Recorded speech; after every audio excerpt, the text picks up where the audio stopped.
Hello candidates, कैसे हैं आप सब। आशा करते हैं आप सब अच्छे होंगे, मस्त होंगे और अपने मेंस की तैयारी में लगे होंगे। देखिए, आज हम बात करेंगे RRB NTPC under graduate level भर्ती 2026 को लेकर। जब से आप लोगों का एग्जाम समाप्त हुआ है तभी से आप लोग के मन में कहीं ना कहीं सवाल चल रही है कि इस बार आंसर की कब तक देखने को मिलेगी, जो सबसे बड़ी यह डाउट आप सभी छात्रों के मन में चल रही है।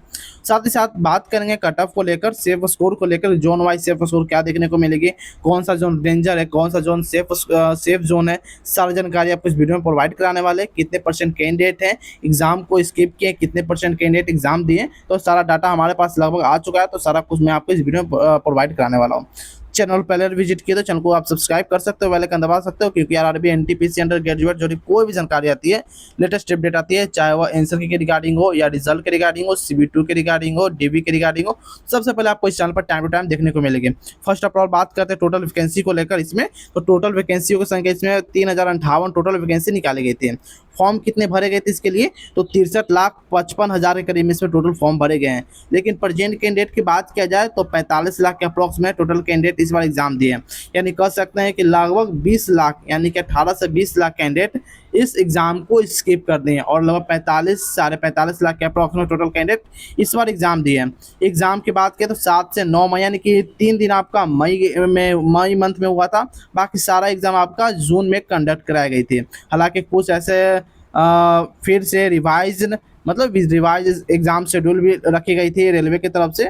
आगे बात करेंगे टोटल वैकेंसी के बात करेंगे, पोस्ट वाइज वैकेंसी इस बार क्या देखने को मिली थी। तो कमर्शियल कम टिकट कलर की अगर हम बात करेंगे तो 2424 टोटल वैकेंसी निकाली गई थी। अकाउंट्स कलर कम टाइपिस्ट की बात करेंगे तो 303। जूनियर कलर कम टाइपिस्ट की अगर हम बात करेंगे तो टोटल 252 पोस्ट निकाली गई थी और ट्रेन कलर में टोटल 79 पोस्ट निकाली गई थी। आई होप ये डाटा आप सभी को समझ में आ चुका होगा। नेक्स्ट बात करते हैं किस आरआरबी जोन में कितनी वैकेंसी, ताकि आप सभी को यह कंफर्म हो सके कौन सा जोन रेड है, कौन सा जोन ग्रीन है।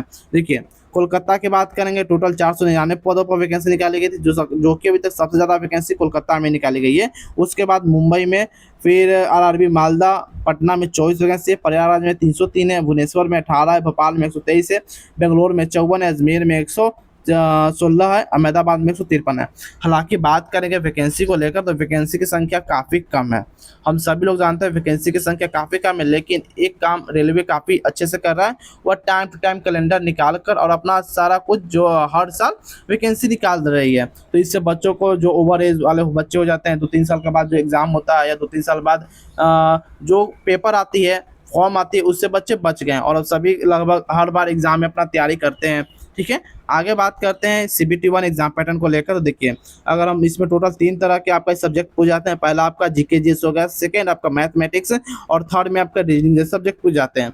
जीके जीएस की बात करते हैं तो नंबर ऑफ क्वेश्चन इसमें 40 है और 40 अंक का भी एग्जाम होती है। मैथमेटिक्स 30 क्वेश्चन 30 नंबर का और रीजनिंग 30 क्वेश्चन 30 नंबर का आपसे पूछ जाते हैं। यानी कि टोटल नंबर ऑफ क्वेश्चन की अगर हम बात करें तो 100 क्वेश्चन पूछ जाते हैं, टोटल 100 अंकों का। इसके लिए आपको 90 मिनट का समय दिया जाता है। बात करेंगे कितने लोग CBT1 क्वालिफाई करते हैं, तो लगभग 15 गुना कैंडिडेट्स को CBT1 क्वालिफाई करना होता है, यानी कि 15 गुना बच्चे को बोला जाता है CBT2 के लिए। और CBT2 के लिए क्या कुछ प्रक्रिया है, उससे पहले हम जान लेते हैं कि सब्जेक्ट वाइज डिफिकल्टी लेवल क्या इसमें देखने को मिला है।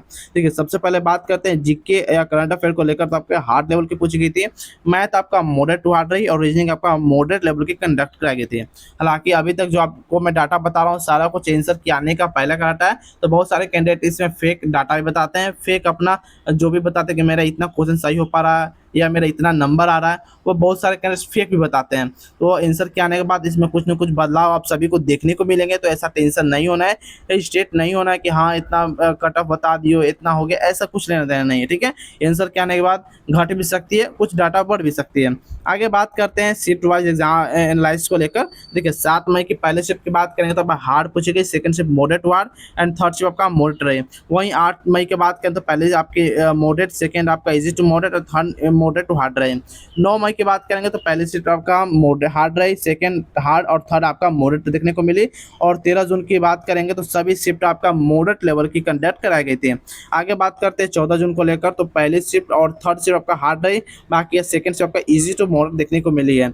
14 जून की बात करेंगे तो पहली शिफ्ट आपका मॉडरेट, सेकंड शिफ्ट आपका moderate to hard and third shift का हार्ड देखने को मिली है। जो 15 जून की बात करेंगे तो पहले शिफ्ट आपका easy to moderate, second shift hard and third shift आपका मॉडरेट देखने को इसमें मिली है। इस देखिए, इस सभी शिफ्टों में आपको बदलाव देखने को मिल सकते हैं जब आंसर की आएगी तब। आंसर की कब आएगी इसके रिगार्डिंग में हम बात करने वाले हैं, तो अभी हड़बड़ाना नहीं है, टेंशन लेने की जरूरत नहीं है, सारा कुछ एक करके आपको बताने वाले हैं ताकि आपको सभी कुछ अच्छे से समझ में आ जाए। 18 जून की बात करेंगे पहले शिफ्ट को लेकर, तो देखिए हार्ड पूछी गई, सेकंड आपकी भी हार्ड रही और थर्ड मॉडरेट लेवल की पूछी गई। वहीं बात करेंगे 9 जून को लेकर, तो पहले शिफ्ट आपका हार्ड रही, second shift moderate and third shift आपका मॉडरेट टू हार्ड देखने को मिली है। 20 जून की पहले शिफ्ट आपका moderate, second shift hard and third shift आपका मॉडरेट टू हार्ड देखने को मिली है। आई होप ये डाटा आप सभी को समझ में आ चुका होगा। बाकी बात करते हैं, आप सभी के मन में एक यहाँ पर सवाल चल रही होगी, क्या इस बार नॉर्मलाइजेशन कितना देखने को मिलेगा या अभी नहीं मिलेगा। देखिए नॉर्मलाइजेशन 10% आप सभी को मिलने वाला, टेंशन लेने की जरूरत नहीं है। क्यों? क्योंकि आपकी जो पेपर है काफ़ी शिफ्टों में कंडक्ट कराई गई है, काफ़ी दिनों तक चली है, तो इसमें नॉर्मलाइजेशन जरूर होगी।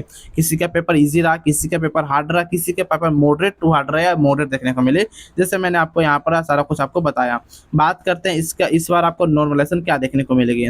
नॉर्मलाइजेशन की बात करेंगे तो सारा कुछ जोन पर भी निर्भर करता है, लेकिन मैं एवरेज आपको बताता हूँ। अगर अपने हार्ड शिफ्ट में एग्जाम दिया है, नॉर्मलाइजेशन की बात कर रहे हैं, और आपने हार्ड शिफ्ट में एग्जाम दिया है, तो हार्ड शिफ्ट में कम से कम आपको अप्रोक्स 10 से 15 नंबर तक बढ़ने की उम्मीद है, किसी भी जोन से क्यों ना हो। और मॉडरेट की बात करेंगे या मॉडरेट टू हार्ड है, तो लगभग 6 से 10 नंबर तक बढ़ने की उम्मीद रहती है। हालांकि सभी जोन पर अलग अलग निर्भर करती है, क्योंकि इस जोन में कितना वैकेंसी है, कितने लोगों ने वहाँ एग्जाम दिया, कितने लोगों ने वहाँ एग्जाम छोड़ा, ये सारी चीज़ पर नॉर्मलाइजेशन निर्भर करती है। ठीक है, बाकी बात करेंगे इजी शिफ्ट वालों के लिए, तो जितना आपका आंसर की से रो स्कोर बन रहा है हो सके तो उतना ही रहेगा, नहीं तो उसमें 2 नंबर काटे भी जा सकते हैं। जैसा कि आपने देखा होगा एलपी का, या आपने देखा होगा एनटीपीसी ग्रेजुएट लेवल का जो हाल ही में एग्जाम हुआ है, उनका आप सभी लोगों ने देख चुके होंगे। बहुत लोगों का नंबर काटा भी गया, बहुत लोगों का नंबर जोड़ा भी गया नॉर्मलाइजेशन के थ्रू।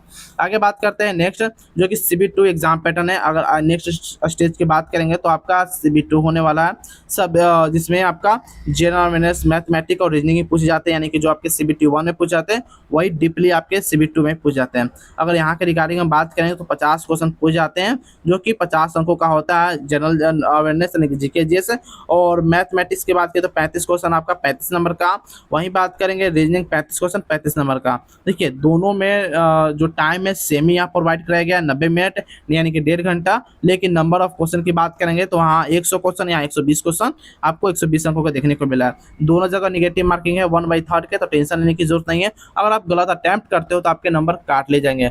जो अभी तक बोल रहे हैं या अपने आप को या क्लेम करने में लगे हुए हैं कि मेरा तो 100 में से 90 क्वेश्चन सही है, 95 क्वेश्चन सही है, 80 क्वेश्चन तक भी सही है, देखिए 80 वाले तो 60 पर आ जाएंगे। और जो 90-95 अपने आप को क्लेम कर रहे हैं उनको 70 पाने में 1 मिनट की देरी नहीं लगेगी जब आंसर किया जाएगी। आप सभी लोग हड़बड़ाने की जरूरत नहीं है। जो लोग आपके दोस्त या फलना आपके बोल रहे हैं कि नहीं इतना कट ऑफ जाएगी, तो इतना नहीं, क्योंकि आप लोगों ने सिली मिस्टेक बहुत ज़्यादा इस बार की है। आगे बात करते हैं जो कितने लोगों को इस बार स्किल टेस्ट देनी है। देखिए जो भी लोग जूनियर कलर कम टाइपिस्ट और जूनियर कलर कम टाइपिस्ट और की बात करें अकाउंटेंट कलर कम टाइपिस्ट की जो बात करें, इसमें दोनों में स्किल टेस्ट है, यानी कि टाइपिंग आपकी रिक्वायरमेंट है। बाकी दोनों पोस्ट में आपकी टाइपिंग रिक्वायरमेंट नहीं है, सिर्फ CB1 और CB2 एग्जाम देना, बाकी उसके बाद आपको फाइनल लिस्ट बनेंगे।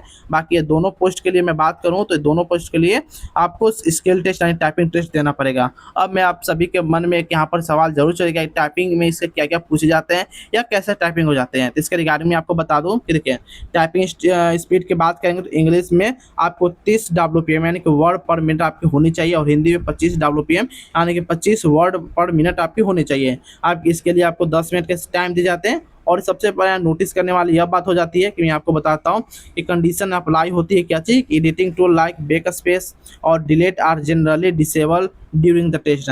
आपके जितने भी बैक स्पेस या जो डिलीट बटन होते हैं कीबोर्ड में, वो सभी कुछ आपको वहाँ डिसेबल कर दिए जाते हैं। अगर आपको लग रहा है कि मैं अगर गलत टाइप कर दूंगा तो या कर दूंगी तो मैं बैक स्पेस के थ्रू या डिलीट बटन के थ्रू मिटा दूंगी, तो ऐसा या मिटा दूंगा ऐसा कुछ नहीं, वहाँ पर आपको दोनों बटन डिसेबल कर दिए जाते हैं। आई होप ये डाटा आप सभी को समझ में आ चुकेगी। बात करेंगे इसका फाइनल रजिस्टर्ड नंबर जुड़ते हैं कि नहीं जुड़ते हैं, इसके रिगार्डिंग बात करेंगे तो यहाँ पर आपको साफ लिखा हुआ है कि typing speed standard the typing test is qualifying nature, यानी कि सिर्फ एक क्वालिफाई करना होगा। इसको फाइनल लिस्ट में नंबर जुटने में कहीं भी किसी प्रकार की कोई भागीदारी या कोई क्राइटेरिया नहीं है। Meaning marks are not added the final merit list but you must pass the eligible for those specific post, यानी कहने का मतलब है कि फाइनल मेरिट जो इसके अंक नहीं जुटेंगे, लेकिन पास करना जरूरी है eligible for those specific post है जिसके लिए आप फॉर्म अप्लाई किए। जैसे कि यह पोस्ट के लिए अगर आप आपकी ड्रीम पोस्ट है तो इसके लिए आपको ये दोनों टाइपिंग आपको पास करनी होगी हिंदी और इंग्लिश में। आई होप ये डाटा आप सभी को समझ में आ चुका होगा।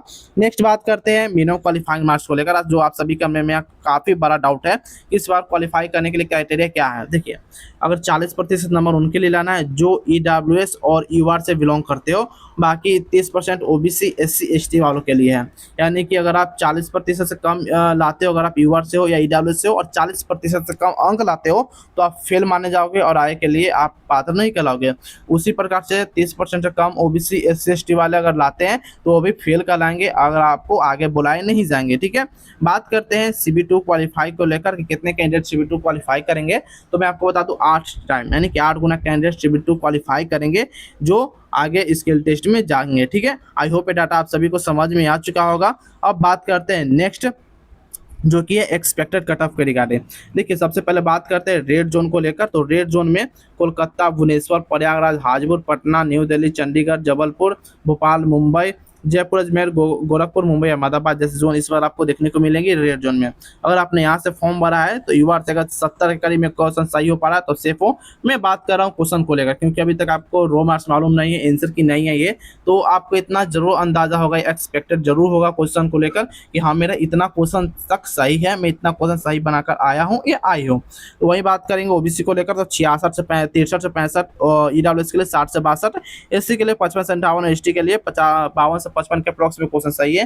तो यहाँ पर आप सेफ हो, यहाँ पर टेंशन लेने की कोई जरूरत नहीं है। आप मेंस की तैयारी यानी कि CB2 की तैयारी आप कर सकते हो, मैंने बता भी दिया। और इसके लिए बुक की अगर बात किया जाए कौन से बुक आपको लेना चाहिए, तो डिस्क्रिप्शन में आपको प्रोडक्ट को टैग कर दिया गया, वहाँ से भी आप परचेस कर सकते हो। ऑफर लगा हुआ काफ़ी कम दाम में और अच्छी किताब आपको देखने को मिल जाएगी, चाहे वो किरण पब्लिकेशन को, आदित्य रंजन सर का या अभिनय सर का, किसी भी टीचर का जो भी अच्छा बुक होगा मैं आपको टैग प्रोडक्ट कर दिया गया है।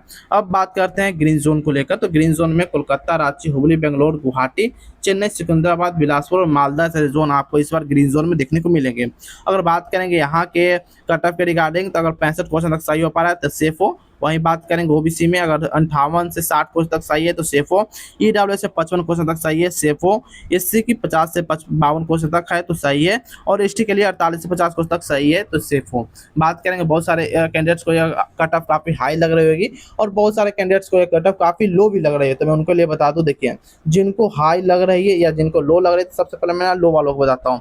इससे ज़्यादा कट ऑफ जाने की उम्मीद नहीं है, क्योंकि जो भी मैं आपको बता रहा हूँ रो मार्क्स बता रहा हूँ, इसमें नॉर्मलाइजेशन में अभी नॉर्मलाइजेशन में क्या जुटेगी, बोनस अंक जुटेगी, प्लस रो मार्क्स में नॉर्मलाइजेशन प्लस बोनस दोनों जुटने वाले थे। इसमें आपको 10 से 12 अंक और भी आगे बढ़ने की उम्मीद है, यानी कह सकते हैं कि 75-80 करीब में चली जाएगी आपकी जो कट ऑफ है। आई होप ये डाटा आप सभी को समझ में आ चुका होगा। बाकी आंसर की बात करेंगे तो आंसर की लगभग हम बात करेंगे तो 25 से 27 जून तक आपको आंसर की देखने को मिल जाएगी। 25 से 27 जून तक आपको आंसर की देखने को मिल जाएगी। हालांकि सभी में होते रेलवे के एग्जाम में 7 दिनों के बाद आंसर की जारी कर जाती है, जैसे कि आपने ग्रुप डी में देखा होगा। आई होप ये डाटा आप सभी को समझ में आ चुका होगा। फिर भी और भी इन्फॉर्मेटिव वीडियो के लिए आप हमारे चैनल को सब्सक्राइब कर सकते हैं, बेल आइकन दबा सकते हैं। फिर मिलते हैं कोई और इन्फॉर्मेटिव वीडियो में, तब तक के लिए जय हिंद, जय भारत दोस्तों।